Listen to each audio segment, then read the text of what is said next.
Good afternoon friends. Next topic છે ક્ષાર સૂત્ર.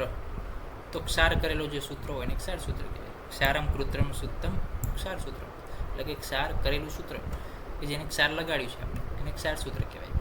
ક્ષારમાં અહોરાત્રે સ્થિતમ, એટલે કે ક્ષારમાં એક દિવસ રાખ્યા પછી અગ્નિથી સૂકવી અને દ્રવંશને શું કરવાનો, ઉડાડી દેવાનો, તેના સૂત્રને ક્ષાર સૂત્ર કહેવાય છે. This thread which perform the function same એક ક્ષાર, કટિંગ, પિયર્સિંગ, સ્ક્રેપિંગ, એટલે કે છેદન, ભેદન, લેખન બધું જ કરે છે. અને ત્યારબાદ લિલિંગ કરવાનું જે છે, વ્રણ રોપણ કરવાનું જે કર્મ છે એ પણ આ શું કરે, ક્ષાર સૂત્ર કરે. ત્રીજો સગ્ન છે અને એટલા માટે શું છે, પરફેક્ટ છે. શસ્ત્રનું શસ્ત્રમાં ક્ષાર, અને ક્ષાર સૂત્ર પણ બેસ્ટ છે. ક્ષાર સૂત્રનું નિર્માણ કઈ રીતે, તો કે ભાવિતમ રજની ચૂર્ણમ સ્નુહિક શિરે પૂનમ પૂનમ, એટલે કે જે દોરો લીધો, થ્રેડ લીધો, એને આપણે વારંવાર ભાવના આપવાની છે. શેની? હરિદ્રા ચૂર્ણ એટલે કે રજની ચૂર્ણ, અને સ્નુહિક શિર એની વારંવાર ભાવના આપવાની.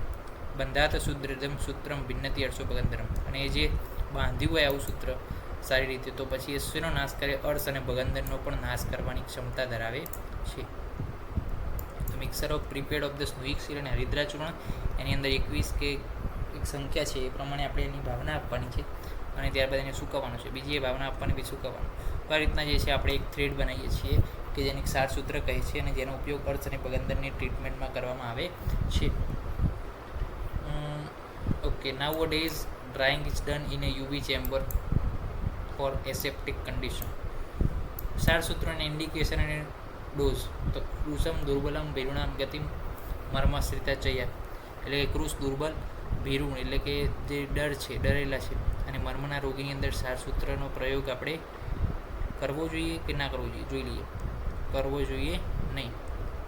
ક્ષાર sutra is specifically indicated in the image weak as well as the patient are feel. Okay, તો કે જે વ્યક્તિઓ અગ્નિ કર્મ જે છે, જલોકા છે, આ બધી ક્રિયાઓથી બીતા એની અંદર ક્ષાર કર્મનો પ્રયોગ કરવો જોઈએ.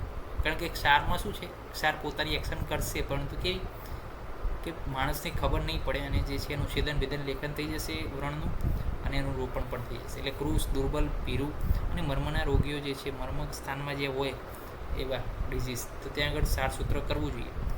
કે જ્યાં શસ્ત્રનો ઉપયોગ ના થઈ શકે, છિદ્યાત્ન શસ્ત્રેના કદાચ, કે જ્યાં કદાચ શસ્ત્રનો ઉપયોગ પણ ના થઈ શકે, ત્યાં ક્ષાર પહોંચી જાય, તો એ જે છે ત્યાં ક્ષાર સૂત્ર કરવું જોઈએ. અર્બુદ આદિ જે છે, ઉત્સિપ્ત્યમ એટલે કે જે ઊંચા થયેલા, સ્કિનથી ઉપર થયેલા અર્બુદ હોય ત્યાં આગળ શું કરવાનું, બેઝમાં જે છે બાંધી દેવાનું. ઓકે, આવી રીતે ક્ષાર સૂત્ર. પછી શું થશે, તો કે એનું જે છે મૂળ સાથે જે નીકળી જશે, અને જે છે આ જે વ્રણ છે એનું કટિંગ અને રિમૂવ કરશે, એટલે કે છેદન ભેદન લેખન પ્રોપર્ટીસથી એ જે છે આ જે છે અર્બુદ ઊભું થયું છે સ્કિનની બહાર, જે એક્સટર્નલ ગ્રોથ છે એને એ ઉખાડી નાખશે, એને એ બોડીમાંથી રિમૂવ કરી નાખશે. તો આ થઈ ગઈ ક્ષાર સૂત્ર વિશેની વાત, અને બહુ એટલું ડિટેલમાં નથી, ઉપરથી બ્રીફ નોલેજ આપણે લીધું છે. હજુ શલ્યતંત્રની અંદર ફોર્થ યરમાં કે જ્યાં ક્ષાર સૂત્રની બનાવટ આખી તમારે આપી છે, કે કેટલી વાર કેટલી સંખ્યામાં ભાવના આપવાની, શેની આપવાની, બધું જ ડિટેલમાં આપ્યું છે. તેના વિશે પણ આપણે અભ્યાસ કરીશું, પણ ક્યાં, શલ્યતંત્રમાં. તો અહીંયા આપણી વિસર્જ્ય કલ્પનાની લેક્ચર સિરીઝમાં ક્ષાર સૂત્ર પ્લસ બીજા અમુક આધારભૂત સિદ્ધાંતના ટોપિક ક્લિયર થયા છે. તો જોઈશું આવનારા દિવસોમાં વૈશ્ય કલ્પના, રસશાસ્ત્ર તો મોટા ભાગનું જે છે આપણે કવર કરીશું. મહારાજ ઉપરસ હવે લેવા છે. તો આપણા મિત્રોને અમારી ચેનલ સાથે જોડો, અને વધારેમાં વધારે સબસ્ક્રાઈબ થાય, વધારેમાં વધારે વોચિંગ અવર્સ થાય, તે દિશામાં આપ આગળ વધો. તો શું છે, નવા નવા ફીચર્સ આપણા પણ ખુલે, તો એમ તમારા જે છે લેક્ચર સિરીઝ પણ ઝડપથી આવવાનું શરૂ થાય. કારણ કે એકલા હાથ કરતાં ઝાઝા હાથ રણિયામણ કહેવત છે. હું એકલો તો કેટલું કરી શકીશ, કે ભાઈ શલ્ય છે તો શલ્ય ના પાડી શકીશ, શાલાક્ય છે તો શાલાક્ય કરી શકીશ, પરંતુ બધા સાથે જોડાશે તો છે આપણે આ જે BMS છે, આયુર્વેદ છે, એના સિલેબસના દરેકે દરેક વિડીયોને આપણે વિનામૂલ્યે ગુજરાતી ભાષામાં એક વ્યક્તિ સુધી પહોંચાડી શકીશું, અને આપણો એ જ ગોલ છે. તો ત્યાં સુધી રજા આપશો, નવો લેક્ચર લઈને આવીશું થોડા દિવસોમાં. જય હિન્દ, જય ભારત, જય આયુર્વેદ, જય ધન્વંતરી. નમસ્કાર.